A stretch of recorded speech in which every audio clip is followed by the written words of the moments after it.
Good morning sa ating lahat mga kaibigan.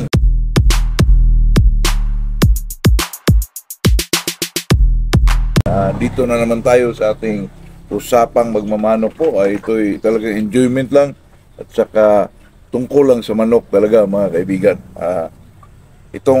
Bago tayo mag-umpisa ay shout out muna tayo kay Alan Nigcalinos, Eric Cacanog, Middle East, Edmundo Adamiro, Las Navas, Nordin Samar, Corporal Ricardo Berdijo, Camp Lapu-Lapu City, Noel Ramaraog, Dundi TV, at saka itong kaibigan natin na si Putsulo Katura na napakalakas yung manok. Nakita ko binitaw ni Putsulo po. Daming palo. Itong pag-usapan natin mga kaibigan na itong tinatawag nilang Streetcom at saka PCOM po. Parihas lang ba ang palo? Sa tingin ko mga kaibigan, depende din yun mga kaibigan. Nagdepende sa manok, nagdepende sa bloodline. Pero pareha, may mga PCOM naman na malakas ang palo na PCOM at saka may PCOM naman na malakas na palo. Ito kasing Streetcom mga kaibigan ay nakilala natin to bilang isang matibay na manok. Kadalasan na pag nakita natin ang manok ay isang Streetcom ay maybe siya ay isang Kelso, Maclean o anuman. Kaya pag ito'y ginawang broodcock, hindi ho nila punan ng palong po kasi ang Streetcom naman hindi naman niya maglaylay po. Ito kasi mga Streetcom na manok mga kaibigan, kita natin na nandun kasi yun sa mga na manok tulad ng Maclean ay talagang malalakas po. At saka nandun lang sa baba mga kaibigan, depende lang. Kasi sa pagkakaalam ko, ang Streetcom ay natatak na yan sa isip ko mga kaibigan na pag ang manok ay isang Streetcom, ito ay isang matibay na manok, lalo na sa basaan po. Pero if we talk about PCOM na manok naman mga kaibigan, ay isa lang ang masabi ko dyan ay speed po. Speed. Number one example dyan mga kaibigan ay sweater. Kasi ang sweater naman, ang typical na sweater talaga ay PCOM. Kaya ako mga kaibigan, pag ako ay mag-alaga ng sweater, yung iba okay nila yung Streetcom kasi sa akin dyan mga kaibigan, gusto ko pag sweater ang hinawakan ko, talagang PCOM yan. Kasi pag Streetcom yan, baka may nakapasok yan ng iba na, kasi hindi ko lang alam, kasi ang sweater naman ay may iba't ibang klaseng sweater naman. Pero sa pagkakaalam natin, ang Kelso naman ay may mga Streetcom naman na Kelso. Pero pag tinatawag nating sweater po, dati pa ay talagang PCOM yun. Kasi ang PCOM mga kaibigan, napakaganda tingnan po ang isang manok na sweater, lalo na pag PCOM mga kaibigan, lalo na pag tayo yung PCOM niya. Grabe mga kaibigan. At saka pag sinasabing sweater, talagang bandirado yun. Punkan, ilulig.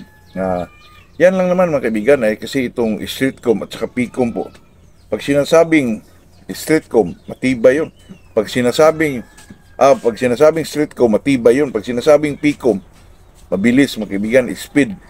Kaya yun lang po, depende lang naman yun mga kaibigan sa pero may bloodline talaga na pag Streetcom siya o PCOM siya, itong mga kaibigan, talagang ang may bloodline na nag-suit talaga sa kanya na, example, sweater, talagang PCOM yun.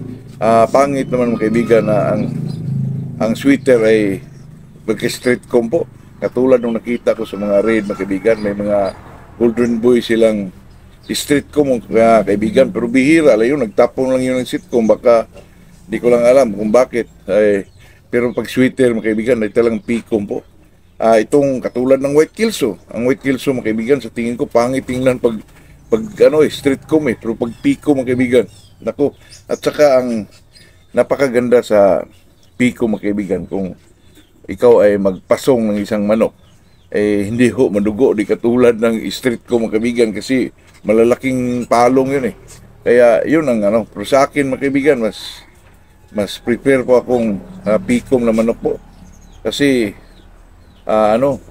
kung kunan mo ng palong madali lang mga kaibigan. At saka yung Streetcom naman, pag ang manok mo ay isang Maclean, maganda talaga yung Streetcom po. At saka itong mga Streetcom na manok mga kaibigan, dati pa ay talagang alam natin na itong mga manok na to ay matibay po, malalakas, matitibay. Kaya pag tayo naman, kung saan tayo komportable bilang isang magmamanok po, alam naman natin na itong Streetcom at saka PCOM pariho ang ano diyan, mga kaibigan. Depende na lang sa manok o depende sa bloodline po. Kasi tayo bilang magmamanok po ay may iba-iba tayong gusto, mga kaibigan. Iba-ibang gusto sa manok. May iba gusto nilang sweeter. Ang iba naman gusto nilang kilso kasi may masabi sila sa sweeter. Ang sweeter naman may masabi sa kilso. Ang iba gusto ng roundhead. Depende kasi yun, mga kaibigan. Pero pag pinag-usapan po ay itong mga palong nila, sa aking side po gusto ko piko, mga kaibigan. Kasi maliban sa madali lang silang kuna ng palong at saka maganda patingnan po. Pero ang street comb naman ay depende din yun sa kulay sa manok, mga kaibigan. Kasi itong street comb ay nagbabagay din sa kulay katulad ng mga wine red na manok.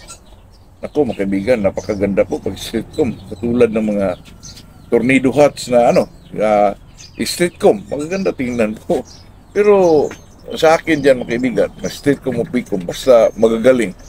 Walang tayong masabi dyan, doon na tayo. Kasi tayo naman ay bilang isang magmamanok, mas may mga gusto tayo, mga kaibigan eh. Pero sa akin na side, mga kaibigan, talagang gustong-gusto ko yung mga picom kahit ma-tornado siya, kung ma-SBR man siya. Ang ganda ng mga kaibigan, yung picom po. Sinasabi ko na minute ago na madali lang siyang kuna ng palong po, hindi madugo, mga kaibigan. Kaya sa atin naman, pag doon tayo komportable, di doon tayo po. Pero pag pinag-usapan, mga kaibigan, streetcom o picom, parehas lang ba ang palo?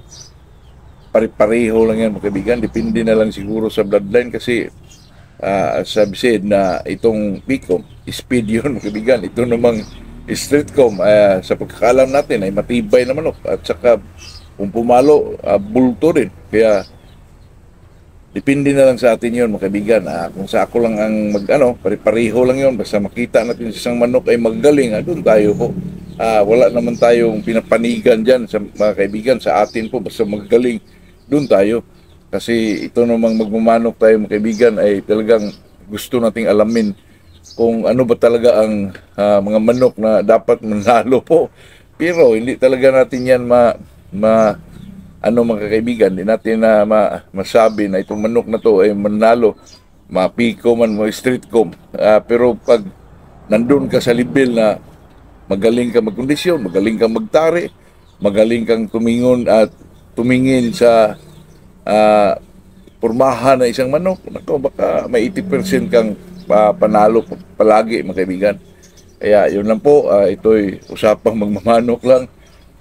Sa atin, mga kaibigan, ay gusto lang natin ma-enjoy po kasi lalo na sa panahon ngayon, mga kaibigan, masyadong mainit po.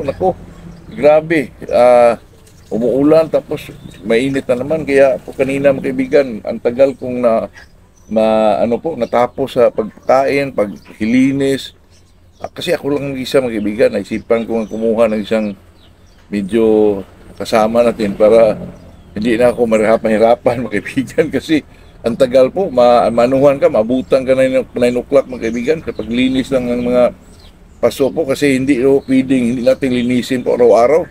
Pagkatapos mong pakain, lalo na pag binasa yung pinakain mo, linisin mo yun, para medyo maganda ang daloy ng ilang sistema po. Wala talagang bakterya makapasok, mga kaibigan, pero napakatrabaho po. Kaya maghanap tayo ng isang, mga kaibigan, isang makatulong sa atin. Yun lang, mga kaibigan. Ito lang ating may share sa umagang ito. Good morning sa ating lahat po.